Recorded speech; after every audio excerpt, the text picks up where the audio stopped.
We are very grateful that you would come here today to take a look at this pistol. We are German. We manufacture only the most fun things in the entire world. And today we are looking at the... Yes, it's the... How you guys doing? Joe here, and in today's video, pardon the intro, we're taking a look at a pretty cool pistol. I owned one a long time ago, and I sold it, and now I'm happy to have another one back. This is the Heckler & Koch, not cock, not Koch, Koch, VP9 striker-fired handgun, chambered in 9mm. Let's go ahead and take it out.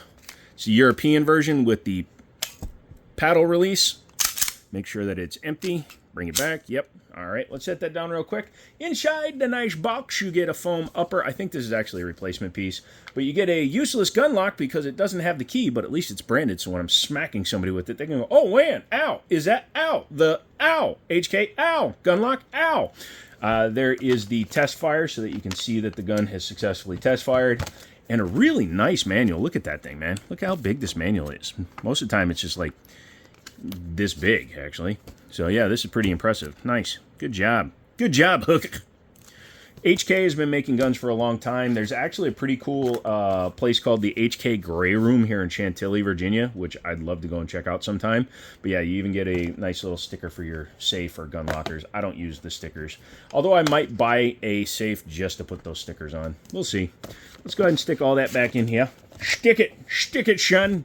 Yeah, I'm probably going to put those in a box and put the box somewhere else just so that I can keep that foam from falling out. Inside the box, the lower, you get the closed cell foam. 2 mags. This is the 15-round variant, so it's a little bit shorter on the grip here. It's also available with a 17-round mag.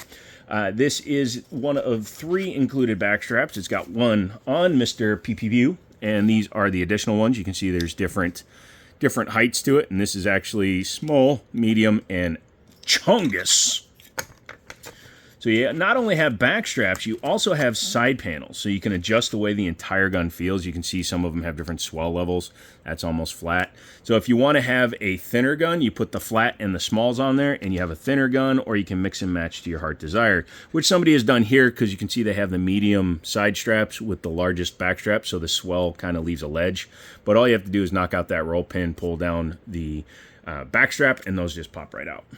Very good feel in the hand. It's about the same size as a Glock 19, 4-inch barrel, 15-round magazines. It is, again, the European release version. So there's 2 versions of the VP9 you can get. You can get this one, which is the paddle style, which is really easy to hit if you have practiced with them. They're very convenient and easy to hit. And then there's the American style, which will give you a push button. This is a Walther PDP, but they're basically the same thing. And this one has the button there. But yeah, going back to this guy, because of the paddle style, it's actually completely ambidextrous, except for the takedown, but why would you want that on both sides? It's not a Glock. But yeah, as you can see, it's got a slide lock slide release, and then the mag release, which is on that side as well, so you can very easily drop the mag with the lefties. Locks back on mag, of course, drop the mag out, and you can use the offside or the left-hand side for dropping the slide. Has a 1, 2, 3, 4 slot Picatinny rail on the bottom, and there's the serial number. You know why I'm willing to show you the serial number?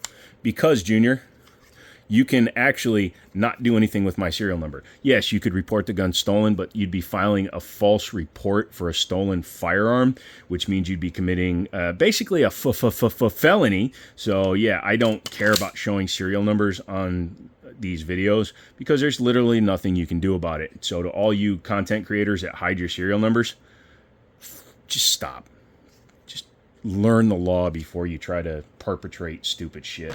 Anyways, moving on from that. Sorry, I watched 3 different people's videos on the VP9 before I did mine, just to see if there's any funky with the takedown. And yeah, 2 of them were hiding their serial numbers. Get a life. So let's go ahead and pop the mag out, rack it, and talk about that trigger. So it is a trigger safety, no external manual safeties. Trigger safety is fine. I even like them when they have no safeties, but I'll take a trigger safety that's this soft.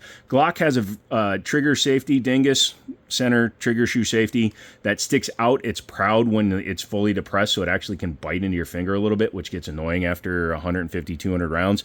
This one is flush, and as soon as you pull it, it actually allows you to go right into your shot. It is a pretty decent take-up. It's just right there, so you see kind of just falls into the brake. Also looks like an elephant.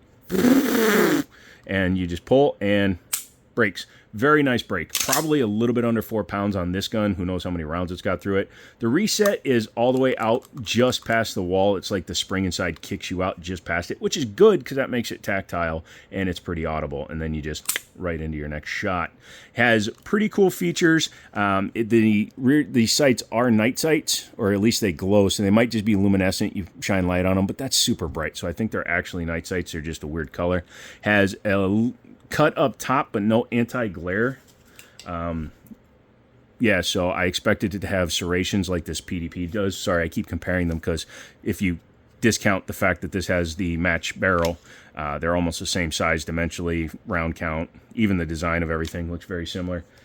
In fact, I tried to put the wrong gun away. Yeah, I like that it has these extra ears back here. It helps if you have problems gripping things or if your hands are wet. Gives you a nice place to put your hands on it. And if you get the optics cut version of this gun, those really come in handy. My buddy has the tactical version at his shop, and got this one because it was a super good deal. The other one may have to join this one in the collection. Kind of mitigates the price difference between the two, brings them both down to a really decent price. Forward and rear slide serrations. The front ones are pretty easy to use too. Just grab it, overhand. I'm not as strong as a lot of people, so it's a little bit awkward for me.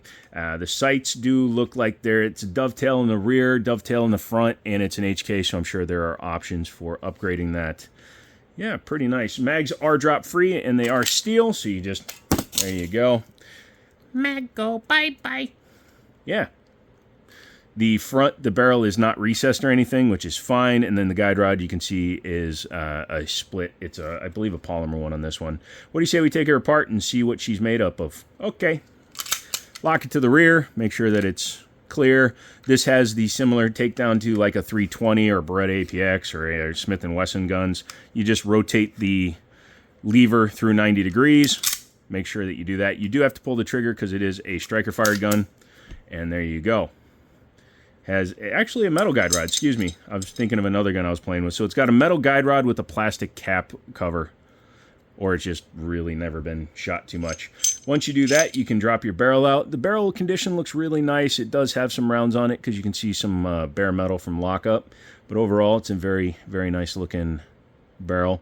Because these are shipped in from Germany, they're serialized barrel, slide, and frame. This one is all numbers matching. A lot of times you can tell what year a gun was made based on the number on the side, but this one unfortunately does not. However, it does have the DE, so it was made in Deutschland or Delaware, but probably Deutschland. Minimalist markings on the side. These cuts are kind of cool. I don't like it if they had run them all the way back. It kind of bi-segments the slide and it looks stupid. But yeah, overall, very nice fit and finish for the cut and stuff in there. In here, here's your trigger pack in the back. So you got your extractor. It's bent at a pretty extreme angle. Then you got all your stuff here. You got your, comes up and it activates the firing pin block. It's kind of an interesting design for the firing safety there. You can see there. Kind of manipulates all of this to work with the striker. Leave it to the Germans to make it so overcomplicated that it works forever. But yeah, pretty nice. Overall, I like it. Steel up here, you can see it's a nice bit of metal for the front rails and just small ones for the rear rails. That's fine. And again, the back straps make it very easy to use. Taking the barrel. Where'd it go? Taking the barrel, slide it back in. Taking the guide rod, the split end was at the front, so you can see it looks different on both ends. Just make sure before you take it apart which end is which. This one also has some paint on there, so when you're disassembling it, maybe pay attention to which end is which. Compress your spring down just a little bit. Ooh, very tight spring on this guy. Then you take your frame, take your slide, start them back on. Little sticky there, but, you know. Striker fire, what are you going to do? Go ahead and do that. Do this, and make sure it still works. So yeah, this is a pretty cool piece. I didn't really talk price until just now, so put price is right in the comments for me. This was at my local pawn shop that I frequent every now and then, and it was $300 under the average selling price. It was actually over $200 off of cost, because they still manufacture the VP9. This gun, I got it for $400. It normally sells for closer to $700, and that made it a hell of a good purchase. So I had to definitely grab it. If you like this gun, make sure to leave a comment. Say, hey man, saw the gun, liked it, loved it, lived it, and just let me know if you own one, how well it shoots for you. But yeah, I'm going to enjoy it. I may wind up getting a compensator, you know, the HK over mold rail cover compensator for it, but we'll see. But I'm looking forward to shooting it. I'm not a big fan of 4-inch guns, but this one may hopefully change my mind. I don't own a whole lot of German stuff. It gets a little expensive. Like I said, if I had bought one of these brand new, I'd be paying closer to $7.25 for it. So to get one at $400, so less than the cost of a Glock 19, I think it's a superior firearm by far. Come back for other videos on this gun. Guns like this one, which is the Walther PDP Q5 Match that I picked up for a song because it had a little bit of a blemish on the back. But I'd be happy to make a lot of these videos for you kids. Come back. Let me know what you think. I love you. Keep saying come back. Come back, come back, come back, come back, come back, come back. And as always, I'll see you later.